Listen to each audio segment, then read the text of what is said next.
The clock on the dashboard read 2:17 a.m. when David's eyes started feeling heavy.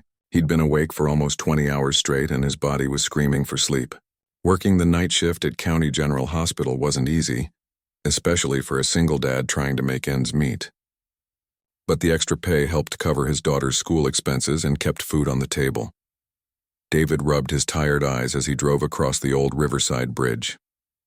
This route home was longer, but at this hour it was quieter and gave him time to decompress after another chaotic shift in the emergency room. Tonight had been particularly rough with 3 car accident victims and a heart attack patient who didn't make it. Days like these made him question everything, but then he'd think about Lily waiting at home with the babysitter, and he'd remember why he pushed through. The bridge was empty as usual. Its old iron structure creaked in the cold wind, and the dim streetlights barely cut through the darkness.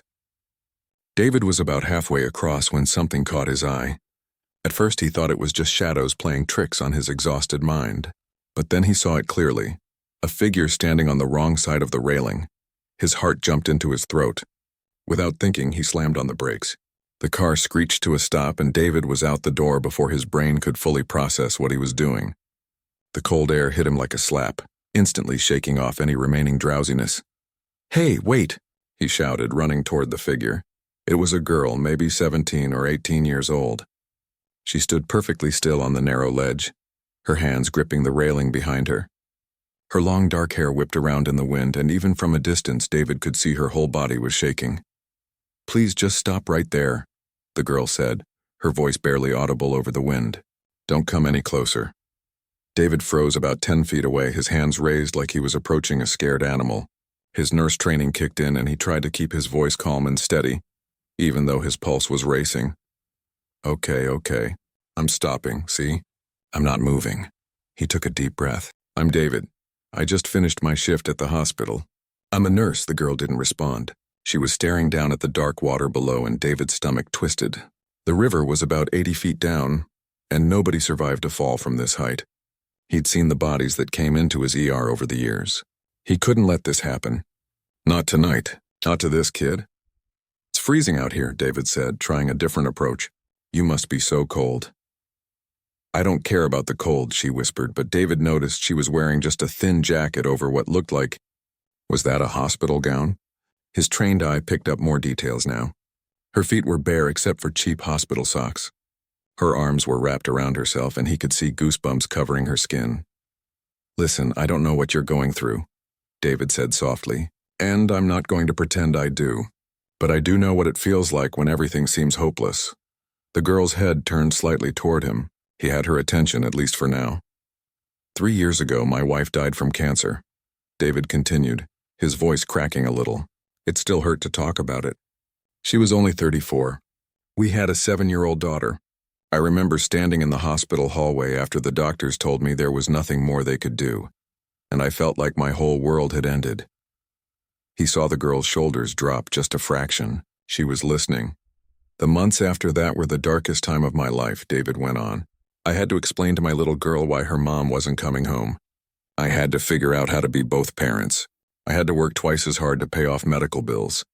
And there were nights when I'd lie awake and think maybe everyone would be better off without me. Maybe I was just making things worse.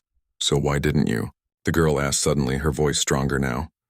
"Honestly, some days I don't know. But I kept thinking about my daughter.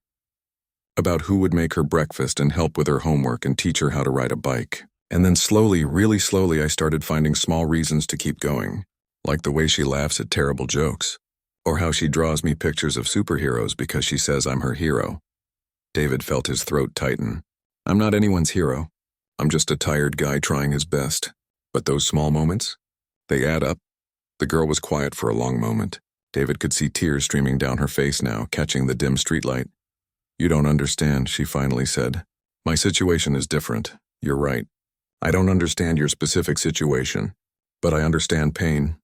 I understand feeling trapped, and I understand that right now in this moment everything probably feels impossible." David took a tiny step closer, testing the waters. She didn't tell him to stop. "But here's what I also know. Feelings change. Situations change. What seems impossible today might look different tomorrow or next week or next month." "Not for me," the girl said. but her voice wavered. Then tell me, help me understand. What's your name? Another long pause. The wind howled around them, and David realized he was shaking from cold and adrenaline. His scrubs weren't meant for standing on a bridge in the middle of winter. Sophia, she finally whispered. Sophia, that's a beautiful name. David's mind was racing now. He needed to keep her talking. Sophia, I noticed you're wearing a hospital gown. Did you come from County General? That's where I work, she shook her head. Riverside Psychiatric, David's heart sank. He knew that place. It was a private facility on the other side of town, and he'd heard mixed things about it over the years. Were you a patient there? He asked carefully. I still am, I guess. I ran away a few hours ago. Sophia's voice was getting smaller again. But there's nowhere for me to go. No one believes me. No one cares. I believe you, David said firmly. And I care. I care that you're standing on this bridge in the freezing cold. I care that you're scared and hurting. And I want to help you, but I can't do that if you're down in that river. Sophia let out a sob that shook her whole body. You don't know what it's like. They keep me locked up. They give me pills that make me feel like I'm underwater. They won't let me see anyone or make phone calls. And it's all because she stopped herself. Because why? David prompted gently. It doesn't matter. Nobody will believe me anyway. Try me, David said. He was close enough now that he could see her face clearly. She looked exhausted with dark circles under her eyes and a bruise on her cheek that made his blood boil. Sophia, I'm standing on a bridge at 2 a.m. talking to someone I've never met instead of going home to my warm bed. You think I'm going to judge you? You think anything you say could shock me after what I've seen in the ER? Sophia turned to look at him fully now. Her eyes were red and puffy, but there was something else there too. A spark of intelligence. A fight that hadn't been completely extinguished. My stepfather is keeping me there so he can steal my money, she said. My mother died and left everything to me. But I don't turn 18 for 3 more months. So he had me locked up and declared me crazy so he can control everything. David felt anger rising in his chest. He'd seen a lot of terrible things people did to each other. But this was something else entirely. That's not okay, he said firmly. That's not right. And if what you're saying is true, then we need to figure out how to help you. But Sophia, he held her gaze. I need you to come back over this railing first. Can you do that? Can you trust me enough to let me help you? Sophia's whole body was trembling now, and David wasn't sure if it was from cold, fear, or exhaustion. Probably all three. She looked at him for what felt like an eternity, and he could see the war going on behind her eyes. Finally, she nodded. Okay, she whispered. Okay. David moved slowly, reaching out his hand. I'm going to help you climb back over. Just take my hand. Sophia reached for him, and the moment her cold fingers wrapped around his, David felt a surge of relief so powerful it almost knocked him over. He carefully helped her climb back over the railing, and the second her feet touched solid ground, her legs gave out. David caught her before she fell, and she collapsed against him, sobbing into his shoulder. It's okay, he said softly, wrapping his arms around her to share some warmth. You're safe now. We're going to figure this out. But even as he said it, David had no idea what he'd just gotten himself into. All he knew was that this scared, cold, desperate girl needed help, and walking away wasn't an option. Not for him. It never had been. David's car heater was blasting at full power, but Sophia was still shivering in the passenger seat. He'd given her his jacket, which looked huge on her thin frame. She sat curled up against the door, staring out the window without really seeing anything. David kept glancing at her as he drove, his mind racing with questions and concerns. He should call the hospital. That's what he was supposed to do. She was a patient who'd run away from a psychiatric facility, but something stopped him from reaching for his phone. Maybe it was the bruise on her cheek. Maybe it was the genuine terror in her eyes when she'd talked about being locked up. Or maybe it was just that his gut was telling him something wasn't right about this whole situation. Are you hungry? David asked, breaking the silence. Sophia nodded slightly but didn't speak. There's a diner about 5 minutes from here. Opens at 3. We can get you some food and warm you up properly. He paused. And then we need to talk about what happens next. You're going to send me back, Sophia said flatly. It wasn't a question. I don't know what I'm going to do yet, David admitted. But I promise you this. I'm going to listen to your whole story first. Deal? Sophia looked at him for the first time since getting in the car. Why would you do that?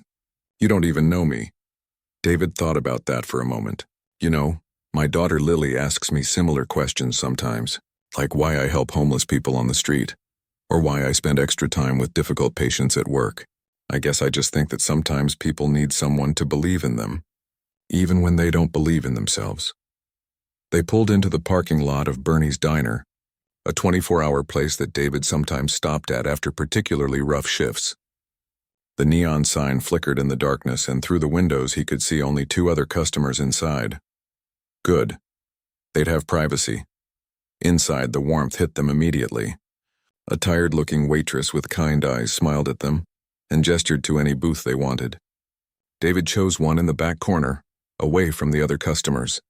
Sophia slid in across from him, still wrapped in his jacket. "Order whatever you want," David said, handing her a menu. "Seriously, anything." When the waitress came over, Sophia asked quietly for pancakes, eggs, and hot chocolate. David ordered coffee and toast, though he knew he was too wired to eat much. Once they were alone again, he leaned forward. "Okay, Sophia, tell me everything. From the beginning." Sophia wrapped her hands around the mug of hot chocolate that arrived a minute later. She stared into it like she was looking for answers in the dark liquid. "My mom died 8 months ago," she began. "Car accident. They said she lost control on a wet road, but I don't think that's what really happened." David stayed quiet, letting her talk. "My real dad died when I was 5. I barely remember him. Mom remarried when I was 12 to this guy named Richard Vaughn. He's a real estate developer. Big houses, fancy cars, all that stuff." Sophia's voice got harder. At first he seemed okay. Not warm or anything, but not terrible. But after they got married, things changed. The food arrived, and Sophia picked at her pancakes while she talked. David noticed she ate like someone who hadn't had a proper meal in a while. Quick, almost desperate bites between words. "Mom had money from my real dad. A lot of money. She kept it in a trust and hardly touched it. She always said it was for my future, for college and whatever came after. When I turned 15, she told me that when she passed away, everything would go to me. She had it all set up with lawyers and everything." "How much money are we talking about?" David asked gently. $12 million. David nearly choked on his coffee. $12 million? Sophia nodded. "My real dad invented some kind of medical device. Sold the patent for a lot of money before he died. Mom invested it well.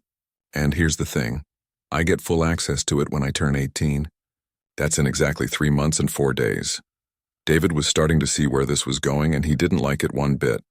After Mom died, Richard became my legal guardian. Everything seemed normal at first. I was grieving, going to school, trying to deal with it all. But then I noticed things. Richard was in Mom's office a lot, going through papers. He had meetings with lawyers I'd never seen before. And he started asking me weird questions about the money, about whether Mom had ever talked to me about changing the trust. Sophia pushed her eggs around her plate. "One day, about 6 months ago, I was looking for some of Mom's things in the home office. I found documents that Richard had hidden. They showed he'd been trying to get access to my trust. He'd gone to 3 different lawyers asking if there was a way to break it or control it before I turned 18. They all told him no. The only way would be if I was declared mentally incompetent." David felt his jaw tighten. "Please don't tell me."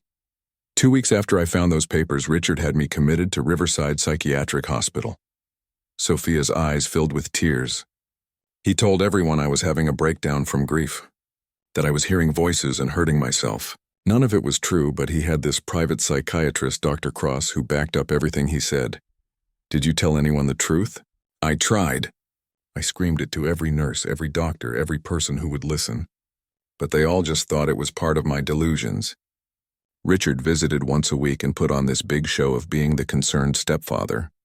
And Dr. Cross kept writing reports saying I was getting worse, that I was delusional and paranoid." Sophia's voice cracked. "They put me on so many medications, heavy stuff that made it hard to think clearly. I felt like I was drowning." David's professional mind was analyzing everything she said. The details were too specific, too consistent. In his years as a nurse, he'd worked with plenty of patients experiencing genuine psychiatric crises. They usually had fragmented stories, confusion about timelines, or symptoms that didn't add up. Sophia's account was clear, logical, and disturbingly believable. "What about your mom's lawyer? The one who set up the trust?" "Her name is Catherine Mills. I tried to get messages to her, but Richard blocked all my phone calls and visitors except for him and Dr. Cross. I wrote letters, but I don't know if they ever got mailed. I'm pretty sure the staff threw them away. Sophia wiped her eyes. I've been trapped there for 6 months. And in 3 months, when I turn 18, if I'm still declared incompetent, Richard gets control of everything as my guardian. David sat back, his mind reeling. If what Sophia was saying was true, this was beyond wrong. This was criminal.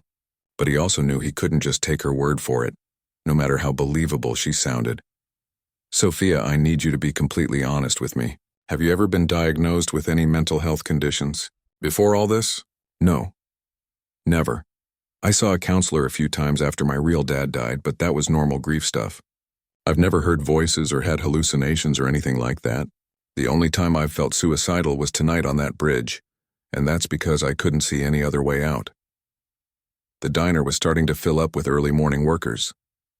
A construction crew took up several booths near the front, their loud laughter echoing through the space. David glanced at his watch. It was almost 4 in the morning. The babysitter would be asleep at his house, not expecting him for another hour. Here's my problem, David said carefully. Everything you're telling me sounds terrible and wrong. But I'm a nurse. I have protocols I'm supposed to follow. And right now, those protocols say I should contact Riverside and let them know you're safe. Sophia's face went white. Please don't, please, if you send me back there, I'll never get out. Richard will make sure of that. In 3 months, he'll have control of everything, and I'll be stuck in that place forever. But if what you're saying is true, there are people who can help. Child Protective Services, lawyers, the police. Richard knows people everywhere, Sophia interrupted. He's rich and connected. You think some social worker is going to believe a teenage psychiatric patient over a respected businessman with doctors backing him up? And my trust lawyer can't do anything if she doesn't know what's happening. I'm completely cut off in there. David rubbed his face, exhaustion and stress weighing on him. Oh, what do you expect me to do, Sophia? Hide you? I have a 10-year-old daughter at home. I can't just bring a runaway psychiatric patient into my house. I'm not asking you to hide me forever. Just give me 24 hours, 1 day to help me figure out how to reach Catherine Mills, my mom's lawyer. If we can get to her, she can help. She has copies of my mom's will and the trust documents. She knew my mom for years. She'll believe me. And if I say no, Sophia looked down at her empty plate. Then I guess you call Riverside, they come get me, and I'm back where I started. Except Richard will make sure I'm watched even more carefully. And in 3 months, when I turn 18 still locked up in there, he wins. He gets everything my mom wanted me to have. David thought about his own daughter sleeping safely at home. What would he want someone to do if Lily was ever in Sophia's position? Would he want them to follow protocol? Or would he want them to take a chance on believing her? The medications they gave you at Riverside, David said suddenly. Do you remember what they were called? Sophia rattled off 3 names without hesitation. David knew all of them. They were serious antipsychotic medications, the kind with heavy side effects, the kind you gave to people with severe mental illness, not grieving teenagers. And you said Dr. Cross kept notes on his phone? Voice recordings? Yeah, I heard them once when he was in the room with me. He was reviewing them before a session. I heard him say something about Richard wanting weekly updates on my progress. And then he laughed and said something like, "What progress? The girl is perfectly sane." Sophia leaned forward intensely. I heard it, David. I heard him admit I didn't need to be there. If that recording existed and they could prove it, this whole case would blow wide open. But getting access to a doctor's private recordings would be next to impossible without a warrant. David made a decision that he knew might be the worst mistake of his life. Okay, he said quietly. Here's what we're going to do.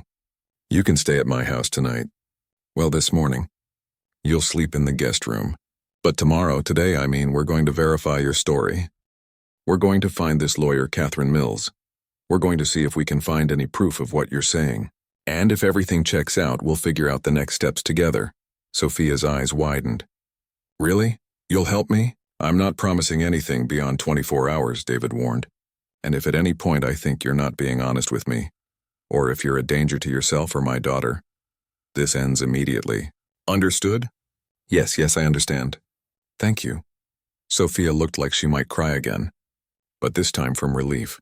As they walked back to the car, David pulled out his phone and texted his babysitter that he'd be home in 10 minutes and would explain in the morning. Then he looked at Sophia, this girl he'd pulled off a bridge less than 2 hours ago, and wondered what he'd just gotten himself into. One thing was certain. His life was about to get a lot more complicated. The sun was just starting to peek over the horizon when David pulled into his driveway. His modest two-story house looked warm and inviting with the porch light still on. He could see his babysitter's car parked on the street. Mrs. Chen had been watching Lily for the past 2 years, and she was probably asleep on the couch like usual. "Wait here for just a minute," David told Sophia. "Let me go in first and explain the situation." Sophia nodded, looking nervous. David could see her studying his house through the car window, probably wondering what kind of home she was about to enter. Inside, Mrs. Chen was indeed asleep on the couch, the TV playing quietly. David gently woke her and quickly explained that he'd encountered someone who needed help and would be staying in the guest room. Mrs. Chen, bless her heart, didn't ask too many questions. She just patted his arm, grabbed her purse, and headed home with a promise to return at her usual time to watch Lily after school. David brought Sophia inside and showed her to the small guest room upstairs. It wasn't much, just a bed, a dresser, and a small closet, but it was clean and warm. "The bathroom is right across the hall," he said. "There are clean towels in the cabinet. I'll find you some clothes to sleep in." He returned a few minutes later with an old t-shirt and sweatpants. "These will be way too big, but they're comfortable. Get some sleep, okay? We'll figure everything out after I get a few hours of rest, too." Sophia took the clothes, her eyes welling up again. "David, I don't know how to thank you. Just don't make me regret this," he said with a tired smile. "And Sophia? My daughter's room is right next door. She's 10. She doesn't know you're here yet, and when she wakes up, I'm going to tell her you're a friend who needed a place to stay. Let's keep the details simple for now." After Sophia closed her door, David checked on Lily. She was fast asleep, her stuffed rabbit tucked under one arm and her homework scattered across her desk. He smiled and quietly closed her door. Then he collapsed on his own bed, setting his alarm for just 4 hours later. His mind was racing with everything that had happened, but exhaustion won out, and he fell into a deep sleep. What felt like 5 minutes later, his alarm was blaring. David dragged himself out of bed, his body protesting every movement. He could hear Lily moving around in her room, getting ready for school. For a moment, he'd almost forgotten about Sophia, but then reality crashed back. He had a teenage runaway sleeping in his guest room, and he'd promised to help her prove an impossible story. David got Lily off to school, keeping everything as normal as possible. She didn't even notice they had a guest. Sophia's door had stayed closed the whole time. Once the house was quiet again, David made a pot of strong coffee and pulled out his laptop. First step, verify that Catherine Mills actually existed and was Elena Vaughn's lawyer.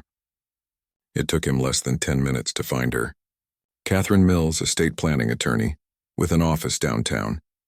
Her website showed she specialized in trusts and inheritance law. That part of Sophia's story checked out. David stared at the phone number on the screen for a long moment before dialing. His heart was pounding. What was he even going to say? "Mills Law Office, this is Catherine speaking. Hi, my name is David Torres. I'm calling about a client of yours, Elena Vaughn." There was a pause. "Elena passed away last year. May I ask what this is regarding?" "It's about her daughter, Sophia. This is going to sound strange, but I need to know if you've been able to see or speak with Sophia in the past 6 months." Another pause. Longer this time. "Who did you say you were?" "My name is David Torres. I'm a nurse at County General. I encountered Sophia last night and she told me some things that concerned me. She said you're the lawyer who handles her mother's estate. Mr. Torres, I'm not at liberty to discuss client information, but I will say that I've been extremely concerned about Sophia's situation. I've tried multiple times to visit her at Riverside Psychiatric, and I've been blocked at every turn. Her stepfather claims the doctors recommend no visitors outside of family." David felt his stomach drop. "So you haven't seen her since she was admitted?" "Not once. And I've tried, Mr. Torres. I've called, I've shown up in person, I've sent letters. Richard Vaughn has shut me out completely, and legally there's not much I can do. He's her legal guardian, and if the doctors at Riverside support his decisions, my hands are tied. What if I told you that Sophia claims she's being held there illegally, that her stepfather is trying to have her declared incompetent so he can access her trust fund?" Catherine's sharp intake of breath told him everything he needed to know. "Where is Sophia right now?" "She's safe. She's with me. But Ms. Mills, I need to know, is what she's saying possible? Could Richard actually do that? Let me be very clear, Mr. Torres. Elena Vaughn's trust is ironclad. I wrote it myself. Sophia gets full control when she turns 18, which is 3 months away. I know.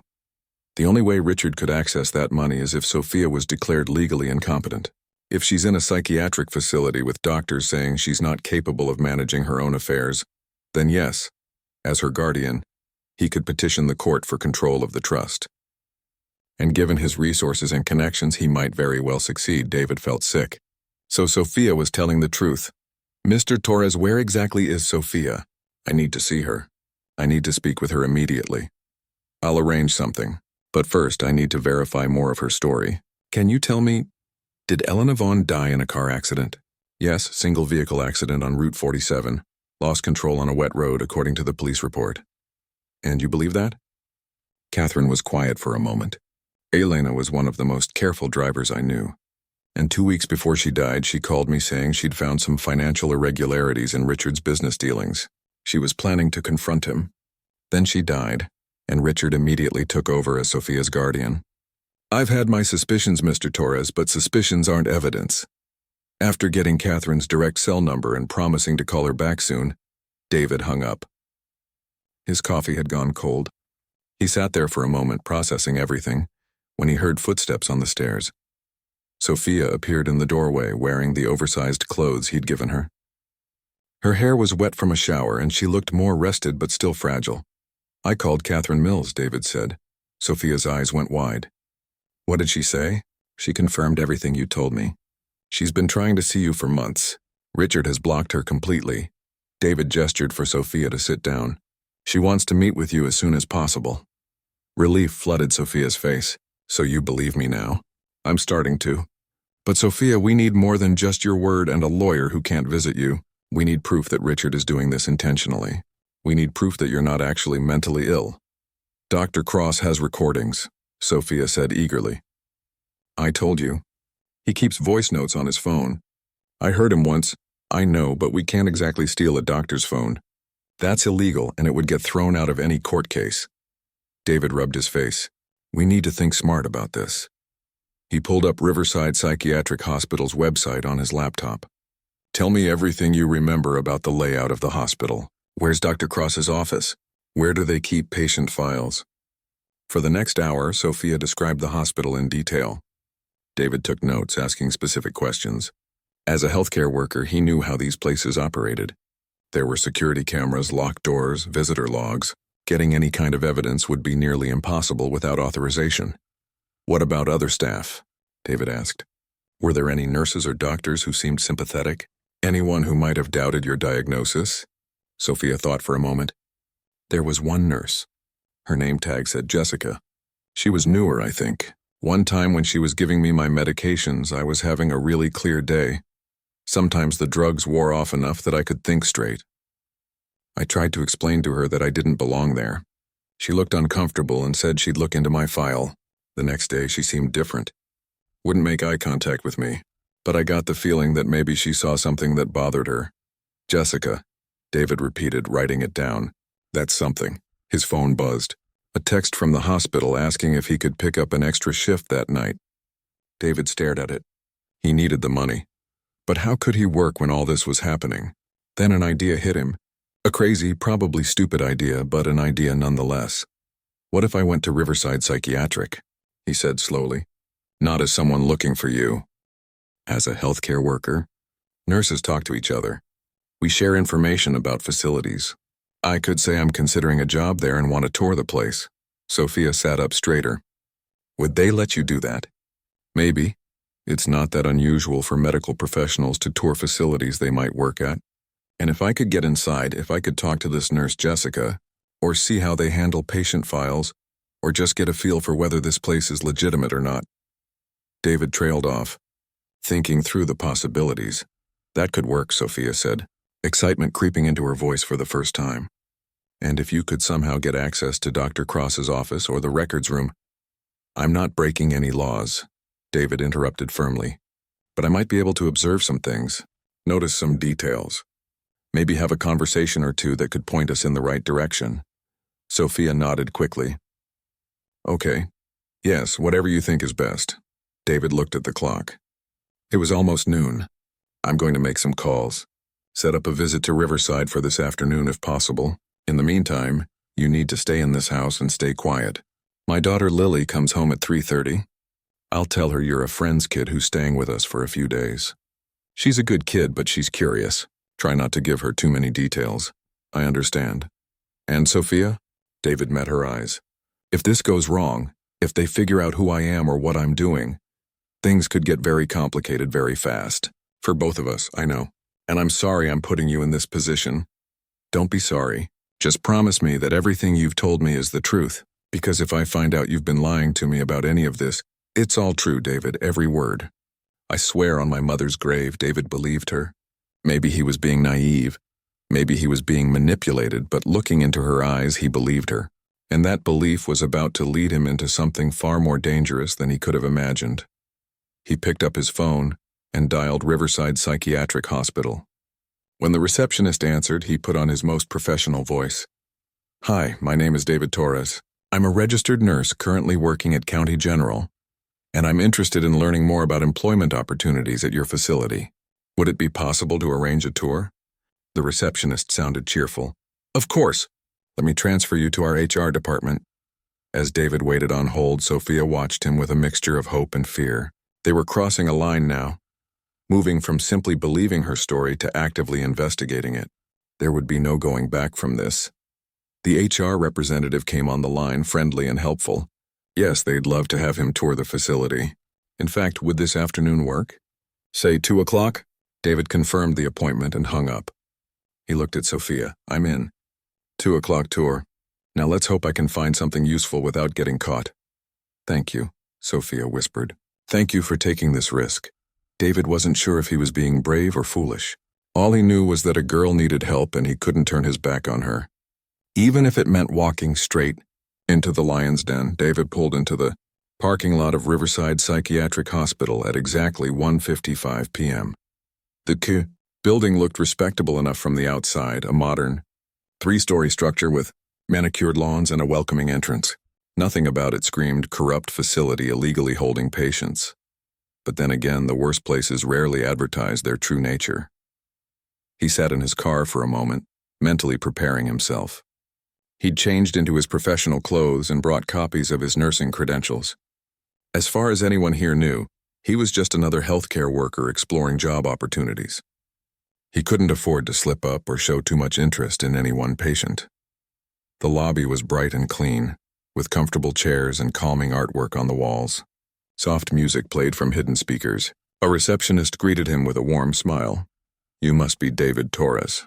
Welcome to Riverside. I'll let HR know you're here. While he waited, David observed everything. Security cameras in every corner. A locked door leading to the patient wards with a card reader. Visitors signing in at a logbook on the counter. Everything looked standard for a psychiatric facility, but he knew appearances could be deceiving. Mr. Torres, I'm Patricia Green, HR Director. Thanks so much for your interest in Riverside. Patricia was a woman in her 50s with perfectly styled hair and a firm handshake. She led him down a hallway, chatting pleasantly about the facility's history and reputation. David played his part well, asking appropriate questions about staffing ratios and shift schedules. We'll start with our intake area and work our way through the facility, Patricia said. We're very proud of our treatment programs here. We combine traditional therapy with cutting-edge medication management. As they toured, David kept his eyes and ears open. The intake area looked professional. The group therapy rooms were well equipped, but when they reached the patient ward, something felt off. The doors had heavy locks. The windows had bars that were explained away as safety features. The nurse's station was positioned to monitor everything. Every movement, every conversation. This is our secure wing, Patricia explained, for patients who need more intensive care and monitoring. How do you determine which patients need this level of security? David asked carefully. That's all determined by our medical staff based on individual assessments. Dr. Cross, our head psychiatrist, oversees all patient placements. David's pulse quickened at the name. Dr. Cross, is he here today? I'd love to speak with someone in medical leadership about the clinical side of things. Unfortunately, Dr. Cross is in sessions all afternoon. but I can arrange a follow-up meeting if you're seriously interested in joining our team." They continued the tour, passing several patient rooms. Through one open door, David caught a glimpse of a teenage boy sitting on his bed, staring blankly at nothing. The boy's eyes had that foggy, over-medicated look that David recognized all too well. He wondered how many patients here were actually receiving appropriate care versus being kept quiet and compliant. "And this is our medication distribution area," Patricia said, gesturing to a secure room. "We maintain strict protocols for all pharmaceutical management." A nurse was coming out of the medication room as they approached. She was younger than the other staff David had seen, maybe late 20s, with kind eyes and a tired expression. Her name tag read Jessica Reynolds, RN. This was the nurse Sophia had mentioned. "Jessica, do you have a moment?" Patricia called out. "This is David Torres. He's touring our facility as a potential new hire." Jessica looked up and David saw something flicker across her face. Stress? Concern? It was hard to tell. "Nice to meet you," Jessica said, shaking his hand. Her grip was brief, almost hesitant. "Jessica's one of our newer nurses," Patricia explained. "Been with us about 8 months now." "How are you finding it here, Jessica?" "It's been educational," Jessica said carefully. Her eyes darted between Patricia and David. "Definitely different from the general hospital setting I came from." David saw his opening. "I'm coming from County General myself, emergency department. Looking for a change of pace. Though I imagine psychiatric nursing has its own unique challenges." "It does," Jessica said. There was something in her tone. Something Patricia didn't seem to notice, but David picked up immediately. A hint of discomfort, maybe even distress. Patricia's phone buzzed. She glanced at it and frowned. "I'm so sorry, I need to take this call. It'll just be a moment. Jessica, would you mind showing David the recreational therapy area? It's just down this hall." "Of course," Jessica said. As soon as Patricia stepped away, Jessica's demeanor changed. She walked quickly and David followed. When they turned a corner out of sight of the nurse's station, she stopped and looked around nervously. "You're not really here about a job, are you?" she whispered. David's heart nearly stopped. "What makes you say that?" "Because in 8 months, you're the first prospective employee who's asked to meet Dr. Cross. And the way you looked at that patient back there, that wasn't curiosity. That was concern." Jessica crossed her arms. "Who are you really?" David made a split-second decision. "I'm a nurse, that part's true. But I'm here because of a patient. Sophia Vaughn." Jessica's face went pale. "How do you know about Sophia?" "She came to me for help. Told me she's being held here illegally. Is that true?" Jessica looked around again, clearly terrified of being overheard. "I can't talk about this here. They watch everything." "Listen to everything, please," David said urgently. "A 17-year-old girl's future is at stake. If you know something—" "I know her file doesn't make sense," Jessica interrupted in a harsh whisper. "I know the medications she's on are way too strong for someone with her supposed diagnosis. I know that Dr. Cross meets with her stepfather every single week, which is unusual. And I know that when I raised concerns to my supervisor, I was told to mind my own business or I'd be looking for a new job. Do you think she's being held illegally?" Jessica's eyes filled with tears. "I think something very wrong is happening here. But I can't prove it. And I can't risk my nursing license by making accusations I can't back up. I have student loans, Mr. Torres. I can't afford to lose this job, even if it means looking the other way." David understood the position she was in, but understanding didn't make it easier to accept. "What if I told you Sophia escaped last night? That she's safe right now, and we're trying to gather evidence to prove what's happening to her." Jessica's hands flew to her mouth. "She escaped?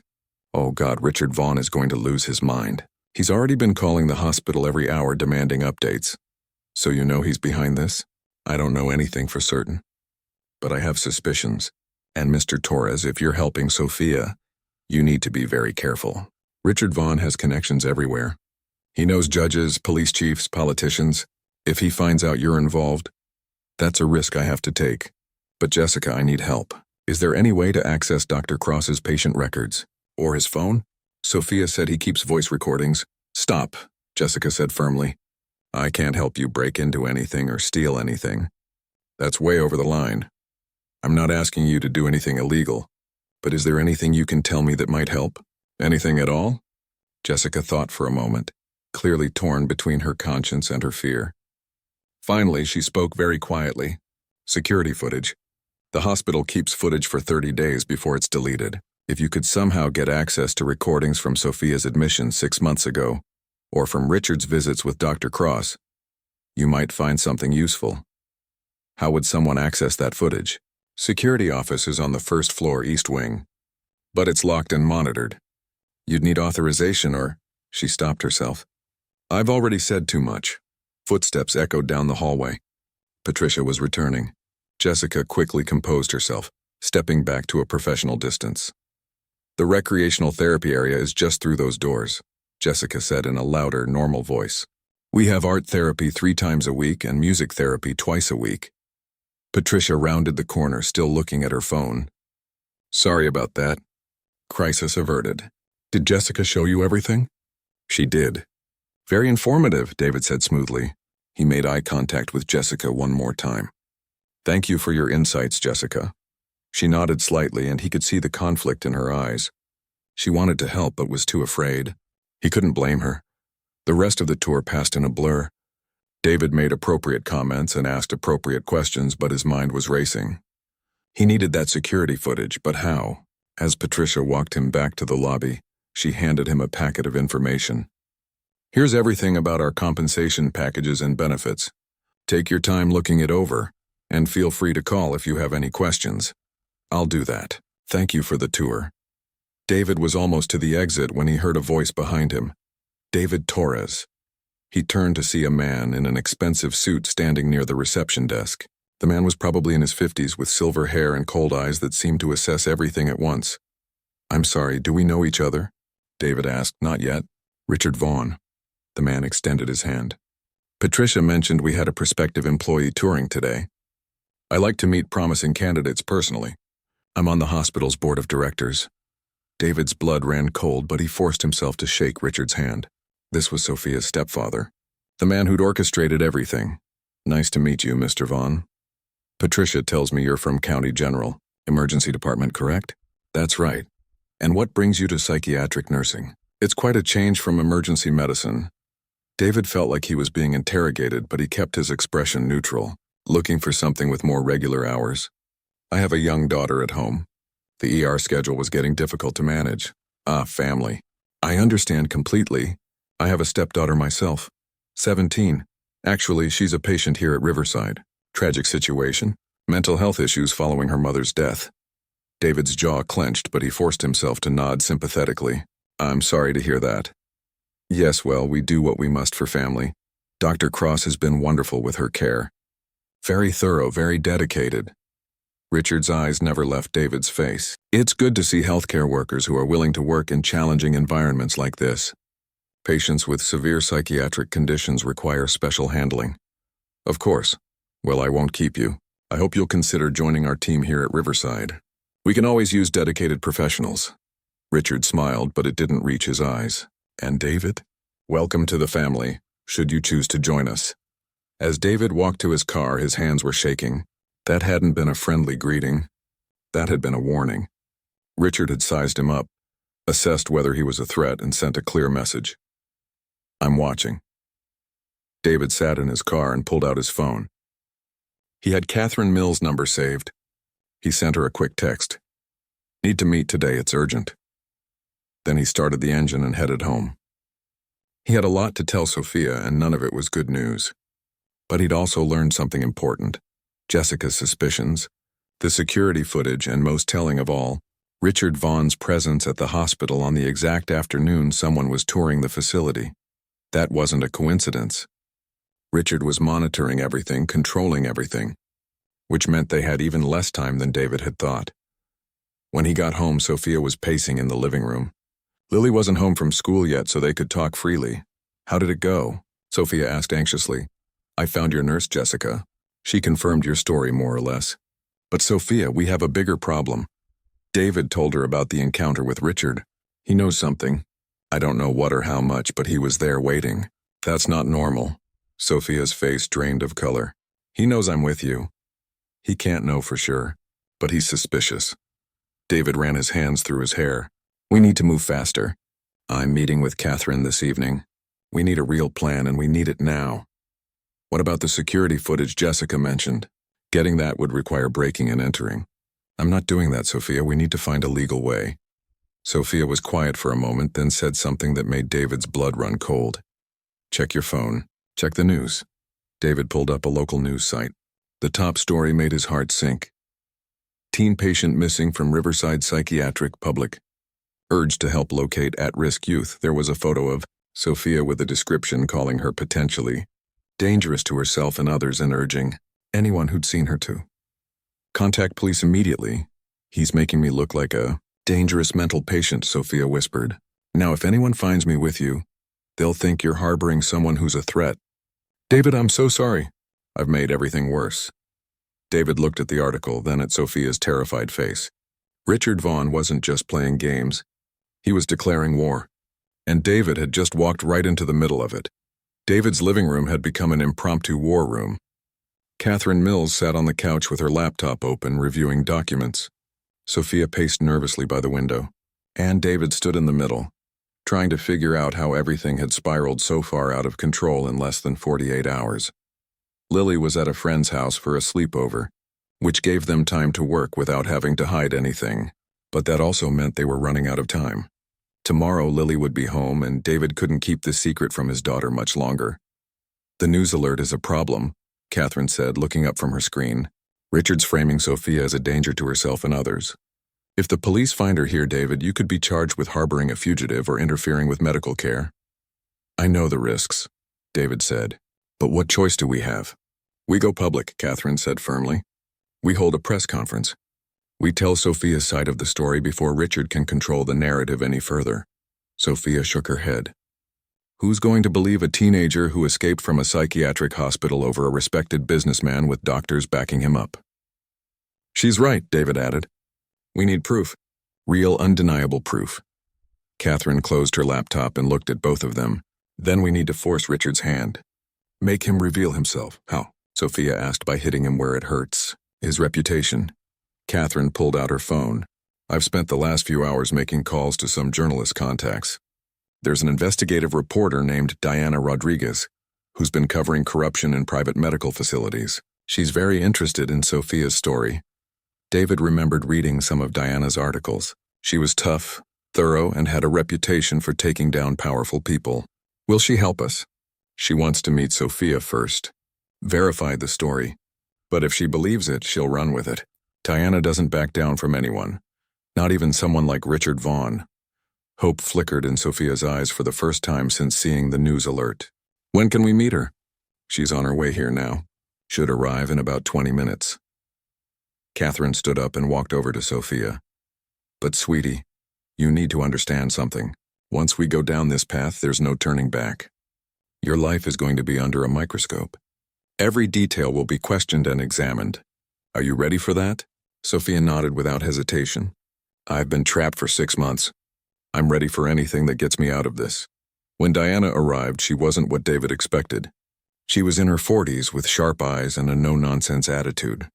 She shook everyone's hands, pulled out a recording device, and got straight to business. Sophia, I need to hear everything. From the beginning. Don't leave anything out.